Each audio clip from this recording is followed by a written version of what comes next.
What's up everybody, Jason here. Thanks for checking out the channel today. So I've got the Alesis Strata Core behind me. This is the baby brother to the Strata Prime.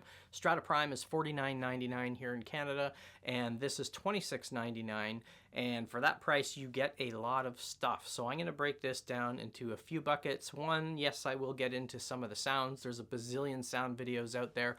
Spoiler alert, it sounds fantastic. So if you're looking for a reasonably priced kit that has amazing sounds, just go buy this one. It's a no-brainer. Second thing, I'll get into my main use case, which is using it for recording. So I used to have a Strike Pro, and I would record using the individual audio outputs and USB output. I also had an acoustic kit, so I had a studio in the old house and had the full mic set and stuff like that. But really, the reason why I bought this was mostly for recording. Then I'll get into some live and just playing and practicing features that you get with this, because there's a couple of little cool things the way they've set this up that can make it really handy if you're going to be using this in a live setting. And then finally, I'll get into some flexibility features. Now, there are some drum modules out there that I would argue 95% of people use 10% of the capability. So I don't think people need a lot of these advanced features, but I'll get into some of these things that show you the flexibility that you get with this module. And then finally, I'll close off with some nitpicks and then whether or not I think this is a good buy. So let's get into what comes in the box. In the box, you get the module, the clamps, the rack, the cymbal boom arms, and a snare stand. So you do need your own kick pedal, your own hi-hat pedal, and then your own drum throne. So pad-wise, you get a 12-inch snare, two 8-inch toms, and a 10-inch floor tom. All of those are 3 zones, so you get the drum head, you get the rim, and you get the rim shot. And cymbals are all multi-zone 360-degree triggering, so you get the edge, bow, and bell for all of them. The ride cymbal, it's one cable connection to control all 3, and then you get your 8-inch kick tower. The dimensions when it's set up is about 5 feet by 4 feet, so you could probably condense it a little bit, but it is a very compact footprint considering how much stuff you get with it.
Here's an overview of the module. There is a lot you can customize here, so I'm going to go through this reasonably quick. Let's just say there's plenty of options that most people are never going to use. So I'm going to point some of those things out, starting with your outputs here.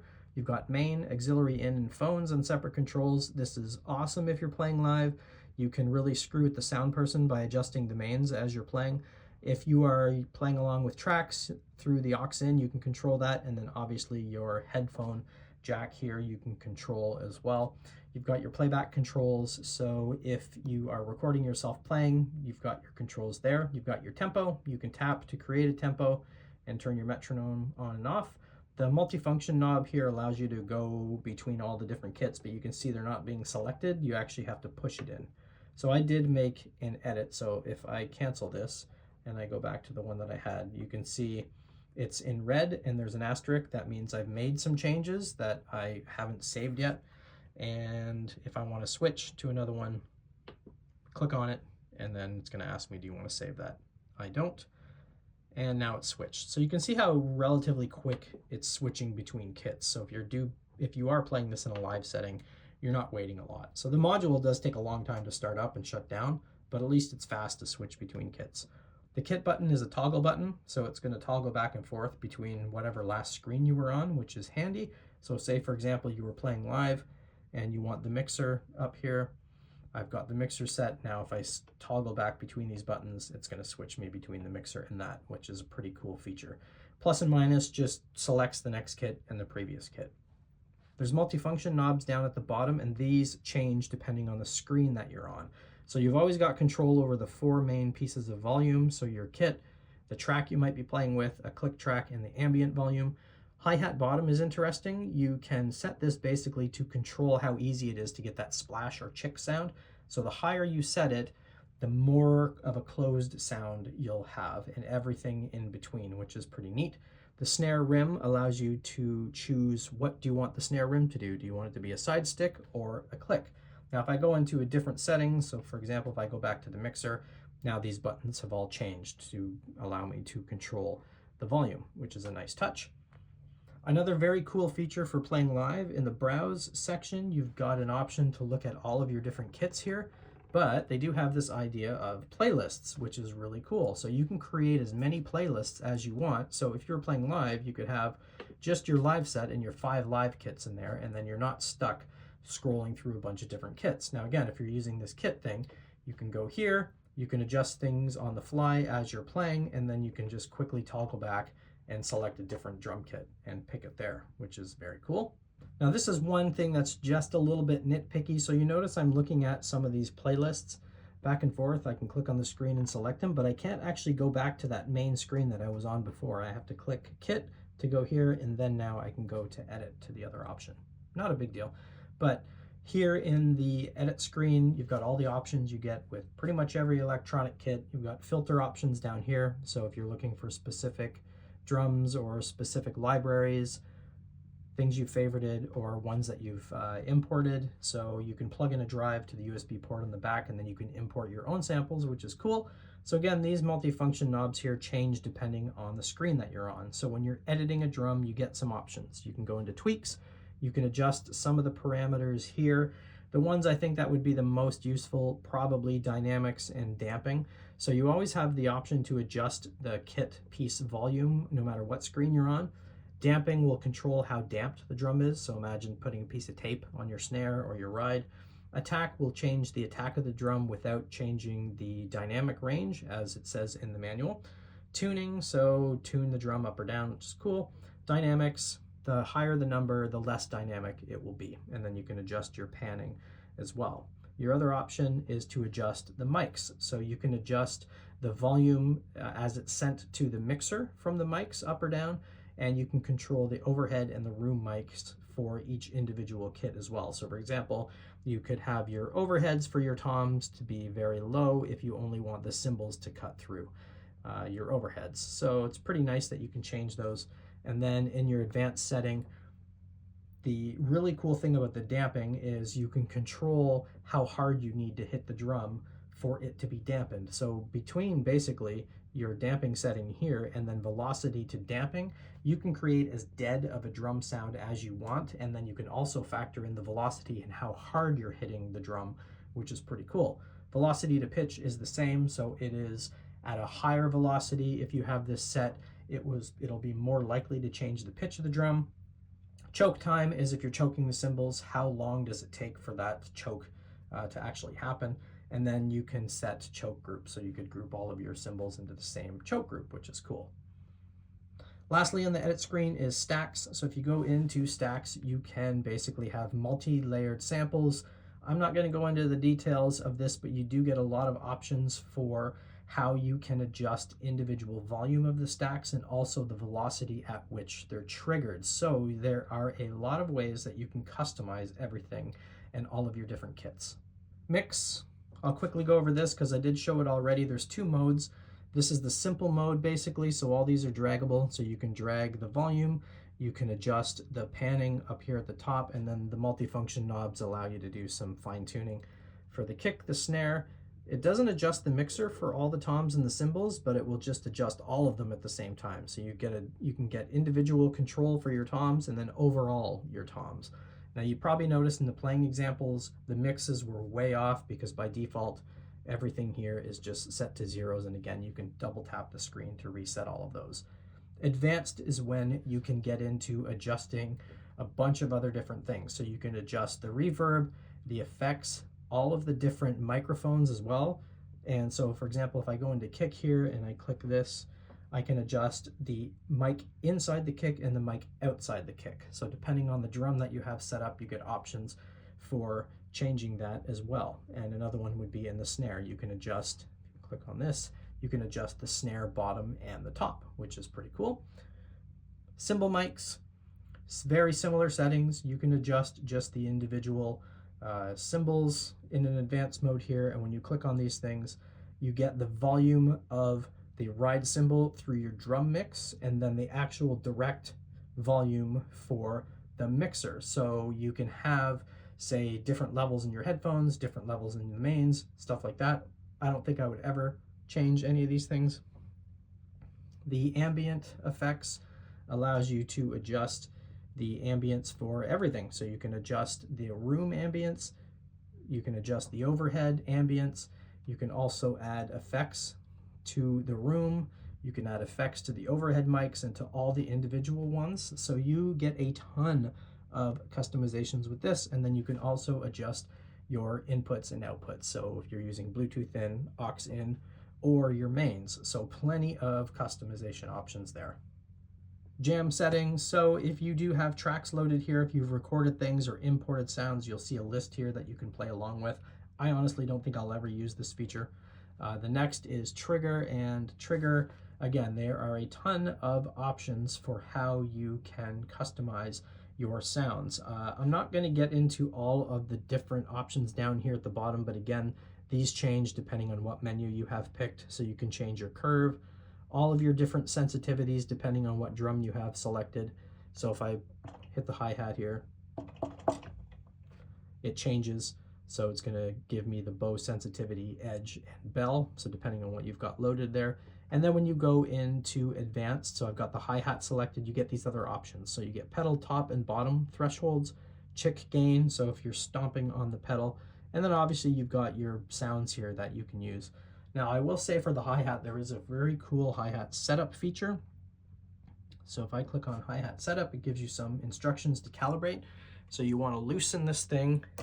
I'm going to mess up my settings here. So this is just, the hi-hat is just resting on there.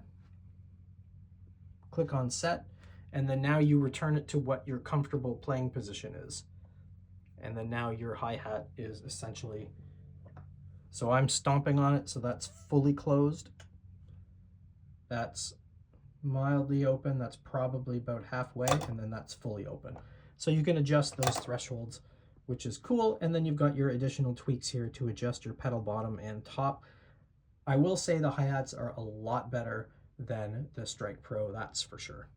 The last thing I'll say that's very cool is the Learn Crosstalk button. So if you do get a problem with crosstalk, and that's basically vibrations in the floor, vibrations in the kit. Sorry for the shakiness of this other video I'm going to put up, but this was adjusting the crosstalk.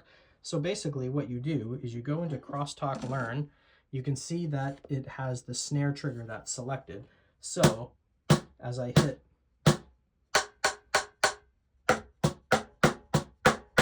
all the different options here, you can see those red lines of the other drums were kind of shaking a little bit. So I'm going to cancel this, and I'm going to take, for example, I'm going to select, I guess, my ride cymbal. So I'll select my ride because you can see the module just kind of shook a little bit. I'm going to go into Crosstalk settings, Learn Crosstalk. Now it's the ride trigger. So you can see how those little red bars that are on the screen changed depending on the drum that I picked. So it's automatically detecting vibration. See if it's going to change.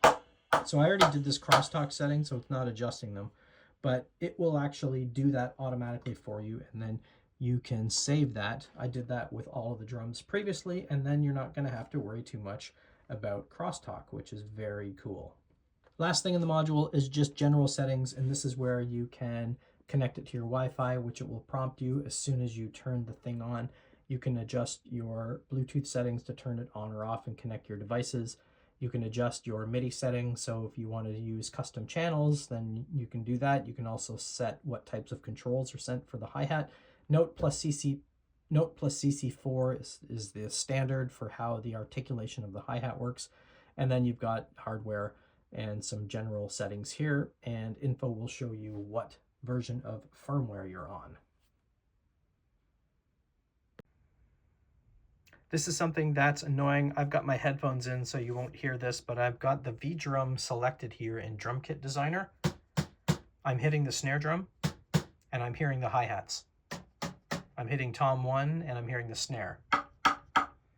The crash, I'm hitting a floor tom on the edge, and I'm hearing a crash when I hit the bow, and I'm hearing a kick drum when I hit tom 2. So any of the default settings here, they just don't work. And in Logic, what you have to do is you have to go through the complete irritation of using Scripter, and you have to manually go in and remap all of the parameters here. So I already created one. So you have to go through all of these, which is really annoying when you want to use the articulations, because inside of the module,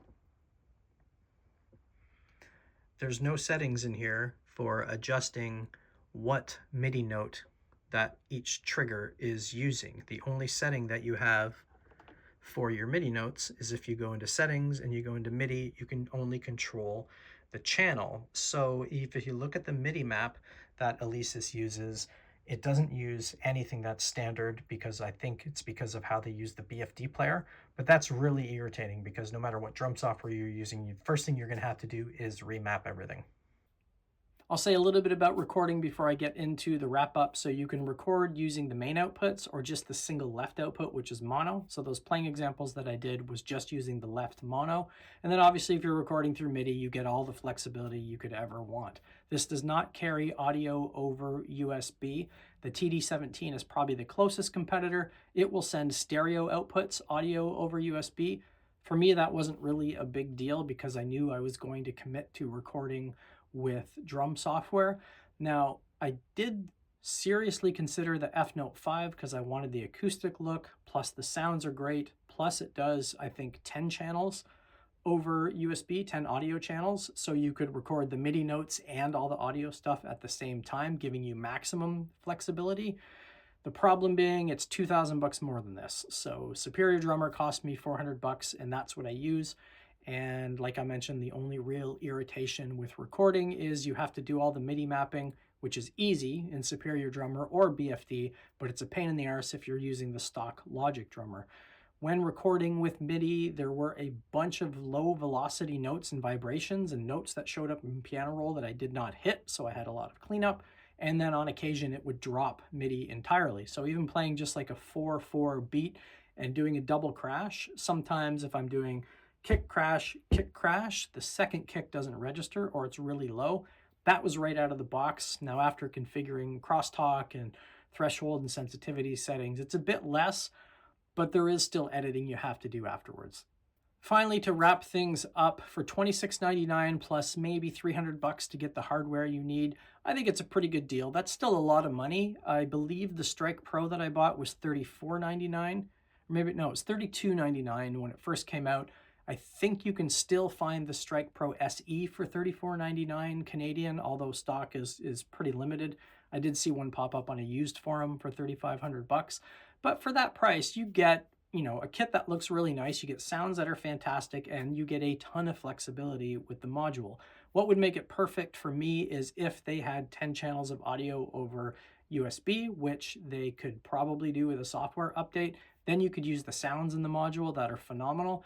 They should also allow you to adjust the MIDI notes on the module, which will make it a lot easier to map. So I remember when I did this on the Strike Pro, you could actually change the MIDI notes per kit. So I could have, say, a Superior Drummer kit, a Logic kit, and whatever with whatever drum software that I was using. So if it had those two things, that would be perfect.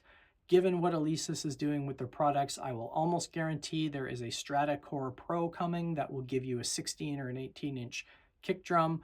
maybe a deeper snare, although I don't really care about that. In a pro kit, I would really just want to see maybe two 10-inch toms and a 12-inch floor tom, and that's about it, because it does sit in a nice compact space and it's just a right size to play. So I'd have no problems recommending this kit.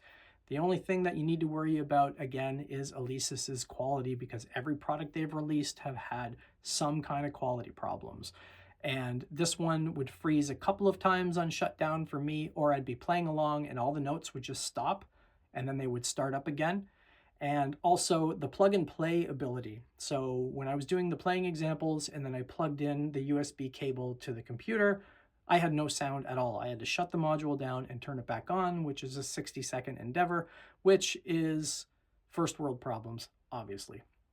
So that's it. If you've got questions about the Strata Core, drop them below. I'm probably going to do a bunch of other videos and maybe go more in depth about recording with MIDI. So hope you enjoyed this. Hit like and subscribe. See you next time.